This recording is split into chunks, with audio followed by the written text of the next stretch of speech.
الفارغ من الشيطان اللعين الرجيم. بسم الله الرحمن الرحيم. الحمد لله الذي إليه مصائر الخلق وعواقب الأمر. نحمده على عظيم إحسانه ونيل برهانه ونظام فضله وامتنانه. إن الله خاص محمدا نبيا للعالمين وأمينا على التنزيل. ثم الصلاة والسلام على النبي الكريم الذي سمع في السماء بأحمد وفي الأرضين بالقاسم مصطفى محمد. اللهم صل على محمد وآل محمد وعلى آل بيته الطيبين الطاهرين المعصومين المظلومين المنتجبين المنتخبين الذين أذهب الله عنهم الرجس وطهرهم تطهيرا. اللهم صل على محمد وآل محمد. أما بعد فقد قال الله تبارك وتعالى في محكم كتابه ومتقن خطابه. بسم الله الرحمن الرحيم. إنا أعطيناك الكوثر فصل لربك وانحر إن شانئك هو الأبتر. صلى اللهم صل على محمد وآل محمد. سامنے دیوار ارباب فکر دانش خدا نے متعال کی ذات نے اس دنیا میں 4 قسم کے گروہوں کو منتخب فرمایا. جس طرح گزشتہ بھی اس بات کو ہم بیان کر چکے ہیں کہ اللہ نے 4 قسم کے افراد کو اس دنیا میں منتخب کیا. حضرت آدم علیہ السلام کو، حضرت نوح کو، آل ابراہیم کو اور آل عمران کو. ماشاءاللہ. جیسا کہ اس کے حوالے سے تفصیل پہلے بیان ہو چکی ہے، بس ایک جملہ اپنے گفتگو کو شروع کروں. یہ 4 قسم کے گروہ جن کو اللہ نے منتخب فرمایا. ایک شخص رسول خدا کی خدمت میں آیا اور کہنے لگا یا رسول اللہ، اللہ جو کہہ رہا ہے کہ میں نے 4 قسم کے افراد کو چن لیا، ان میں آدم کو سمجھ میں آ رہے ہیں کہ اللہ نے چن لیا آدم کو. یہ بھی سمجھ آ رہا ہے اللہ نے کہا کہ میں نے چن لیا نوح کو. بسم اللہ. لیکن اس بات کی سمجھ نہیں آئی کہ آل ابراہیم سے کیا مراد ہے اور آل عمران سے کیا مراد ہے. ابراہیم اور عمران کیسا ہمیں سمجھ میں آ جاتا جب اللہ نے آل کہہ دیا. آل میں تو بہت سارے آ جاتے ہیں. مجھے سمجھ نہیں آ رہی آل ابراہیم سے مراد کون ہے اور آل عمران سے مراد کون ہے. تب رسول خدا مسکرائے ارشاد فرمایا کہا سنو، آل ابراہیم سے مراد محمد رسول اللہ ہے. اور قریب علی ابن ابی طالب بیٹھے تھے، ان کے سر پہ ہاتھ رکھ کے کہا اور آل عمران سے مراد علی بن ولی اللہ ہے. ماشاءاللہ. ماشاءاللہ. آل عمران سے مراد علی بن ولی اللہ ہے. خدا نے چن لیا خاندان ابو طالب کو. سرکل نے وعدہ کیا تھا جناب سیدہ کا تذکرہ کروں گا. میں نے قرآن میں سراب کلام جو سورہ کا قرار دیا، سورہ مبارکہ کوثر، جو دیکھنے میں قرآن کا سب سے چھوٹا سورہ ہے، حقیقت میں دیکھا جائے تو قرآن کا سب سے بڑا سورہ ہے. اس لیے کہ یہ صرف سورہ نہیں ہے، یہ عظمت جناب سیدہ کا قصیدہ ہے. اللہ نے جناب سیدہ کا قرآن میں قصیدہ پڑھا اور اس نماز میں قصیدہ پڑھا. انشاءاللہ میں ترجمہ بیان کروں گا. یہ سورہ بہت ہی الگ حیثیت کا سورہ ہے. ماشاءاللہ. اللہ نے جناب سیدہ کا جو قصیدہ پڑھا اور اس کے لیے الفاظ چنے، وہ ایسے الفاظ تھے کہ قرآن میں اور کہیں بیان نہیں ہوئے. ماشاءاللہ. اللہ نے کوثر اسی سورہ میں استعمال کیا، قرآن میں اور کہیں استعمال نہیں کیا. اللہ نے ابتر کا لفظ بھی اسی سورہ میں استعمال کیا. اور استعمال کیا. اب جو تفسیر کرنے والے وہ کہتے ہیں کوثر سے فلاں مراد ہے, کوثر سے یہ مراد ہے, کوثر سے وہ مراد ہے. بھائی میں تفسیروں کا بیان نہیں کرتا, فقط میں ایک بات کہوں گا, بھائی کوثر کا جو مرضی مطلب تم لے لو, لیکن یہ بات یاد رکھو اللہ یہاں پہ کیا کہنا چاہ رہا ہے. اللہ نے سورہ کے آخر میں کہا اے میرے پیارے رسول تیرا دشمن یہ اولاد رہے گا. تو گویا اللہ نے کوثر کی صورت میں رسول کو کوئی ایسی اولاد دی تھی کہ جس کو بھیج کے اللہ اپنے آپ پہ ناز کر رہا ہے. ہم نے تمہیں کوثر عطا کی. ماشاءاللہ. اور وہ کوثر کی صورت میں آئی جناب سیدنا کی صورت میں. بسم اللہ. اور کب نازل ہوئی یہ سورہ؟ جب عرب کے 3 مشہور بدماش, پھر 3 آگے میں کیا کچھ میری مجبوریاں تھی. ابو لہب, عتبہ اور شیبہ, ان 3 افراد نے رسول خدا کو اپنے نکل آنا دیا.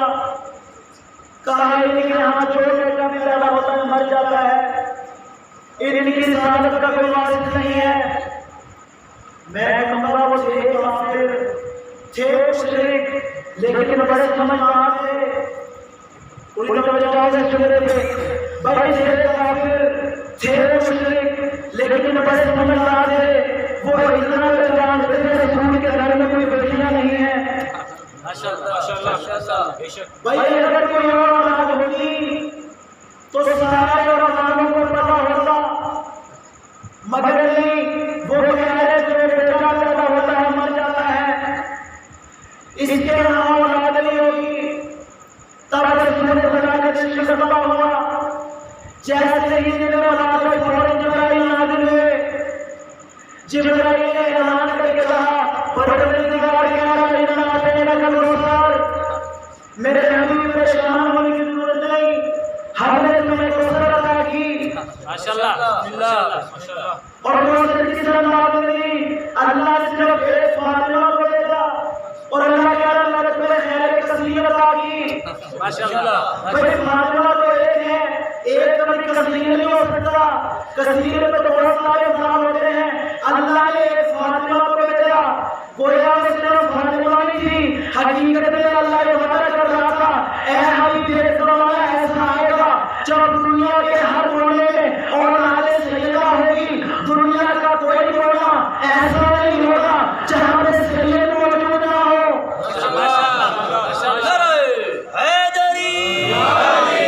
رسول سیدہ میں کوئی سید موجود نہ ہو. جناب سیدہ بلند تر صلوات. بسم اللہ. اب یہ سورہ بھی معجزہ بتاتا ہوں کیسے معجزہ ہے. پورا قرآن اس سورہ خدا کا معجزہ, بسم اللہ. مگر یہ سورہ معجزہ, جناب سیدہ بھی معجزہ. ماشاءاللہ. اب نہ سیدہ کا کوئی جواب لا سکتا ہے, نہ اس سورت کا کوئی جواب لا سکتا ہے. کیا کہ بھائی اللہ نے جب چیلنج کیا تھا کہ اگر تم قرآن کو نہیں مانتے تو اس جیسی ایک کتاب لے آؤ. ماشاءاللہ. جب قرآن جیسی کتاب نہ لا سکے, اللہ نے بڑی سی لڑی دی, کہا قرآن نہیں لا سکتے 10 صورتیں بنا کے لے آؤ. ماشاءاللہ. جب 10 صورتیں نہ لا سکے تب اللہ نے سورہ کوثر نازل کیا. قرآن کا سب سے چھوٹا سورہ, صرف 3 آیتیں. اللہ نے کہا کر سکتے ہو تو سورہ کوثر کا جواب لے آؤ. ماشاءاللہ. ماشاءاللہ.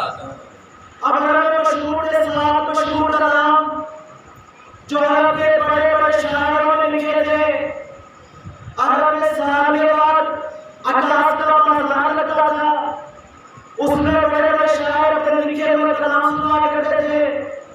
ان میں جو سب سے بہترین کلام ہوتا تھا اس کو دیوار کمرہ میں بٹھا دیا جاتا تھا. بسم اللہ. تاریخ میں بات موجود ہے 7 ایسے مشہور کلام تھے جو کعبہ کی دیوار پہ رکھائے گئے کہ جن کا کوئی جواب نہ آ سکتا.